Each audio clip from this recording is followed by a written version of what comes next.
నమస్తే.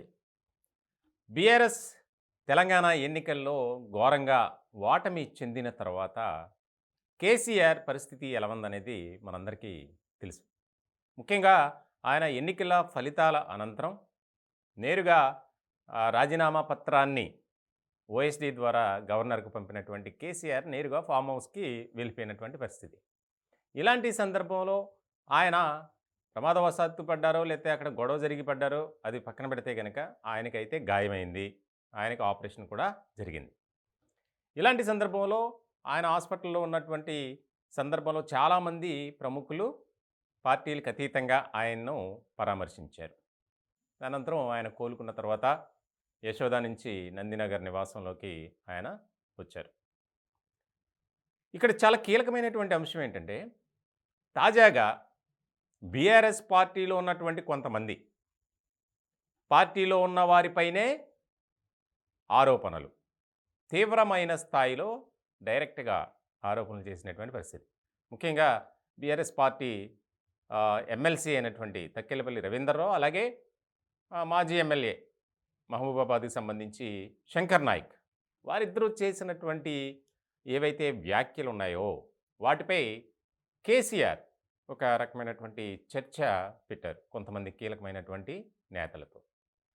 అలాగే వచ్చేది పార్లమెంట్ ఎన్నికల్లో బీఆర్ఎస్ తరపున ఎంపీగా ఎవరెవరికి అవకాశం ఇవ్వాలి అని దాని మీద స్టడీ చేసేందుకు నందినగర్ నివాసంలో ఆయన కొంతమంది కీలకమైనటువంటి నాయకులతో భేటీ నిర్వహించారు.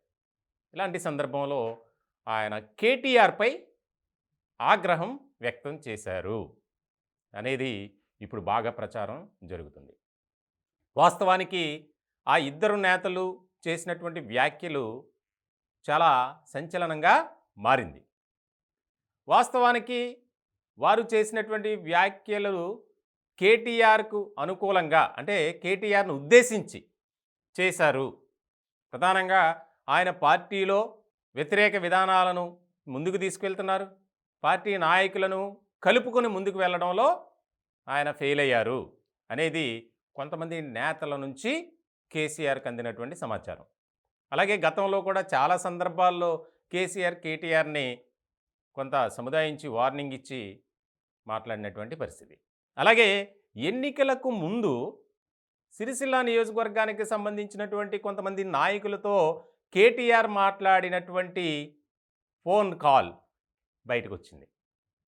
అదొకటి పార్టీ ఇంత ఘోరంగా ఓటమి చెందటానికి కూడా ఒక కారణంగా భావించినటువంటి కేసీఆర్, నోటిని అదుపులో పెట్టుకో, జాగ్రత్తగా మాట్లాడేటప్పుడు పార్టీలో ఏ కార్యకర్త అయినా ఏ నాయకుడైనా సమానంగా మనం చూడాలి అని క్లారిటీ ఇచ్చినటువంటి సందర్భంలో, ముఖ్యంగా అసెంబ్లీలో తాజాగా ఆయన కాంగ్రెస్ పార్టీని ఉద్దేశించి చాలా తీవ్రమైనటువంటి పదజాలం ఉపయోగించారు. వివాదాస్పదమైనటువంటి వ్యాఖ్యలు కూడా చేశారు. దాని మీద కూడా కౌంటర్ ఇచ్చారు సీఎం రేవంత్ రెడ్డి, అలాగే ఇతర నాయకులు కూడా కాంగ్రెస్ పార్టీలో. ఇలాంటి సందర్భంలో చాలా జాగ్రత్తగా మాట్లాడాలి. ఇది ప్రజాక్షేత్రం, ఎందుకనంటే ఎంతోమంది కోట్లాది మంది ప్రజలు చూస్తున్నారు మనల్ని అని చెప్పి ఒక రకమైనటువంటి చర్చ జరిగిందంట. ఎందుకనంటే ఇప్పటికే ఓటమి బాధతో కొంత తేరుకున్నటువంటి కేసీఆర్ భవిష్యత్ కార్యాచరణపై ఫోకస్ పెట్టాలి. టీఆర్ఎస్ పార్టీని బీఆర్ఎస్గా జాతీయ పార్టీగా మేము ముందుకు వెళ్ళబోతున్నాం అని ఆయన ఒక పండగ రోజు క్లారిటీ ఇచ్చారు. మరి ఇలాంటి సందర్భంలో ప్రాంతీయ పార్టీగా కాకుండా ఒక జాతీయ పార్టీగా మనం ముందుకు వెళ్ళాలి. ముందుకు వెళ్ళాలంటే దానికి అవలంబించాల్సినటువంటి విధి విధానాలు, కొన్ని ఈక్వేషన్స్ ఉంటాయి. వాటి ప్రకారం వెళ్ళాలి. అంతే తప్ప నీ ఇష్టం వచ్చినట్లు వ్యవహరించొద్దు అని చాలా ఆ నాయకుల సమక్షంలోనే వార్నింగ్ ఇచ్చారండి. ఎందుకనంటే ఇప్పుడు పార్లమెంటు ఎలక్షన్స్పై మనం ఫోకస్ పెట్టాలి. జరిగింది జరిగిపోయింది. ఇక ఓటమి నుంచి మనం నేర్చుకోవాల్సినటువంటి గుణపాఠం ఉంది. మనం ఇప్పుడు అలర్ట్ అవ్వాలి. ఇలాంటి సందర్భంలో ఎక్కడ పడితే అక్కడ నోటికి ఏది వస్తుంది మాట్లాడొద్దు అని చెప్పి చాలా క్లియర్గా, సీరియస్గా వార్నింగ్ ఇచ్చినట్లు మనకి సమాచారం అందుతుంది. వాస్తవానికి ఫామ్ హౌస్లో హరీష్ రావుకి కేటీఆర్కి మధ్య గొడవ అయితే ఆయన మధ్యలో రావడంతో కేటీఆర్ కేసీఆర్ని తోసివేశారు. అలాంటి సందర్భంలోనే ఆయన పడిపోయారు, గాయమైందని ఇప్పటికే ప్రచారం వైరల్ అయింది. అది కొంతమంది కుటుంబ సభ్యులు ఆ పార్టీని విభేదించి బయటకొచ్చిన వాళ్ళు ఉన్నారు కొంతమంది. వారు ఇది నిజమే అయ్యుండొచ్చు. కేటీఆర్‌కి కొంత కోపం ఎక్కువ.